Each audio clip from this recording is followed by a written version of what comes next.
Good morning, I'm Debbie Bateman. I am an oil painting artist. I live on a 100-acre horse farm in the Ganaraska Forest, which gives me lots of great material to paint.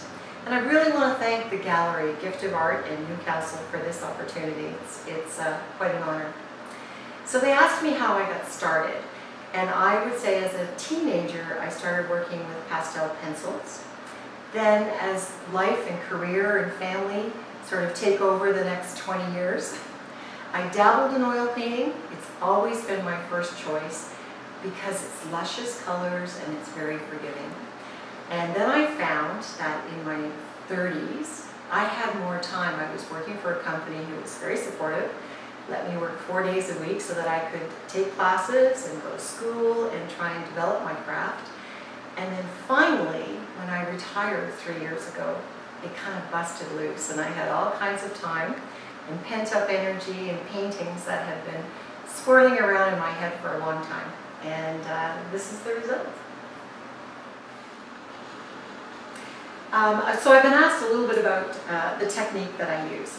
I started with brushwork and then I moved almost exclusively into painting with a palette knife and took some classes from a wonderful Canadian artist, Mary Lampman, who's known for her palette knife work.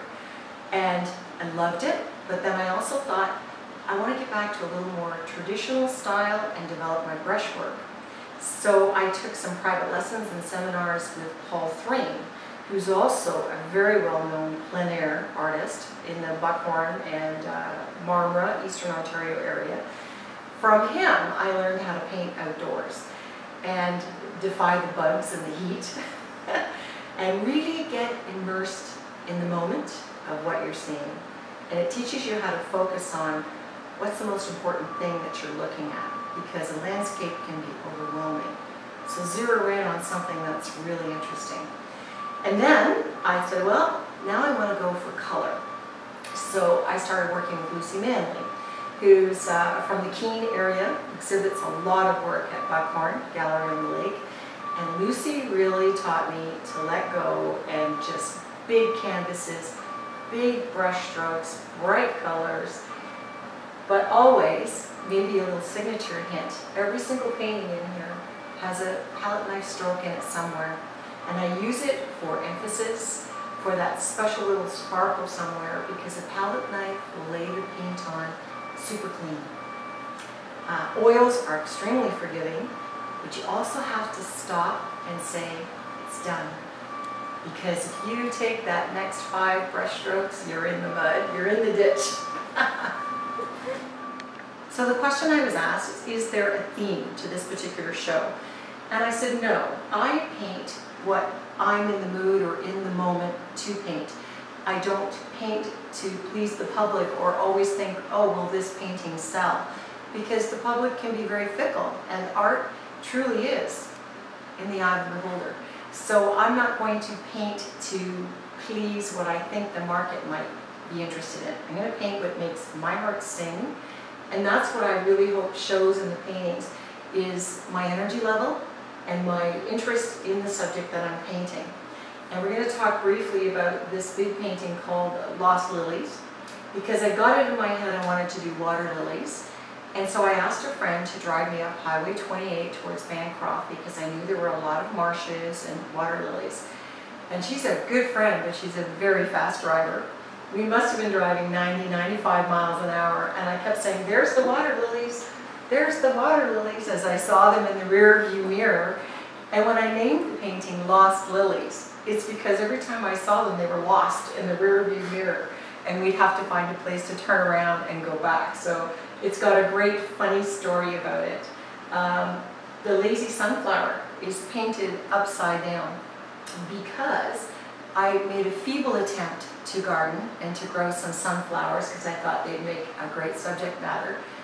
But they grew like 9–10 feet tall, and the pie plates were this big, and they got so heavy they just started hanging upside down. So that's the lazy sunflower.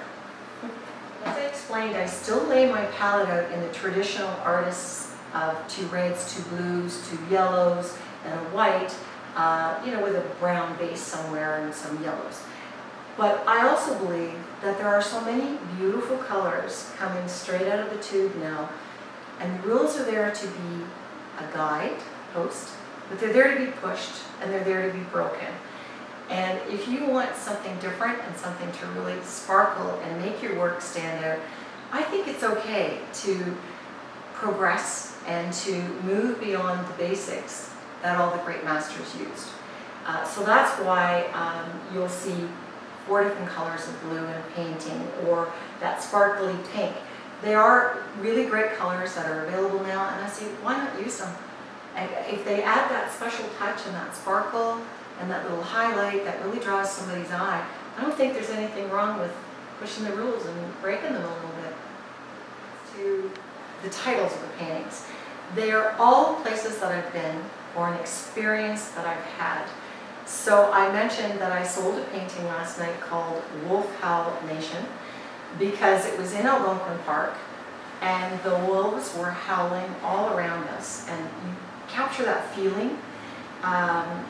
The Lost Lily story about my friend, the upside down sunflower, the back alley streets of Peterborough. Nothing is prettier than snow in these little back alley streets where the houses are all so pretty. The Bethune House is in Peterborough, and it was built as a private mansion more than 100 years ago, and it fell into disrepair and disrepute, but it's still a noble house, and it's now been refurbished into townhouses. The scent of spring, because I ride my horse in the Ganaraska, and I mentioned that first spring day when you can smell dirt. And so I hope that each of them tells a story. They do to me. They're all very autobiographical. And I want to thank you very much, and I want to thank the gallery again.